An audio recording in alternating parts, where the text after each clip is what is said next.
Hello friends, ഈ board ഇങ്ങനെ track പോകാനുള്ള കാരണം എന്താണെന്ന് വെച്ച് കഴിഞ്ഞാൽ ഇതിന് ബാറ്ററി 35 ആംപിയറിൻ്റെ ഡയറക്റ്റ് കണക്ട് ചെയ്തതാണ് വിത്തൗട്ട് ഫ്യൂസിൽ, പ്ലസ് ഹൈ ലോഡ് ഔട്ട്പുട്ടും. നമ്മളെപ്പോഴും ഒരു 15-20 ആംപിയർ ഫ്യൂസ് ഇട്ടിട്ട് വേണം കാറിലേക്ക് ആംപ്ലിഫയർ കൊടുക്കുമ്പോൾ ചെയ്യാനായിട്ട്.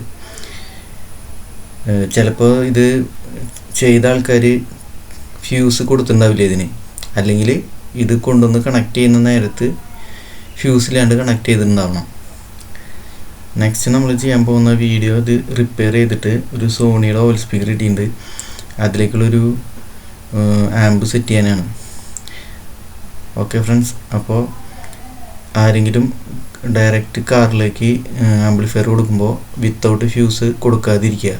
ഒരു 15-20 ആംപിയർ ഫ്യൂസ് വെച്ച് കൊടുക്കുക, അല്ലെങ്കിൽ ഇതുപോലെ ട്രാക്കൊക്കെ കരിഞ്ഞ് പോകും. പിന്നെ ലോഡ് ഹൈ ലോഡും കൂടി നമ്മൾ കൊടുക്കുമ്പോൾ ഫുൾ ആംപിയർ ഇത് കാറിൻ്റെ ബാറ്ററിയിൽ നിന്ന് വലിക്കും. അതിനുള്ള ട്രാക്ക് ഇല്ല ഇത്. അതുകൊണ്ട് എപ്പോഴും ഫ്യൂസ് ഇട്ട് മാത്രം നിങ്ങൾ കാറിലേക്ക് ആംപ്ലിഫയർ കണക്ട് ചെയ്യുക. ഇതൊരു സബ് ആംബായിട്ടാണ് കൊടുത്തിട്ടുണ്ടാവണം, കാരണം ഇത് ബ്രിഡ്ജ് ചെയ്തിട്ടുള്ള ബോർഡാണ്. ഓക്കെ, അപ്പോൾ അടുത്ത വീഡിയോയിൽ കാണാം.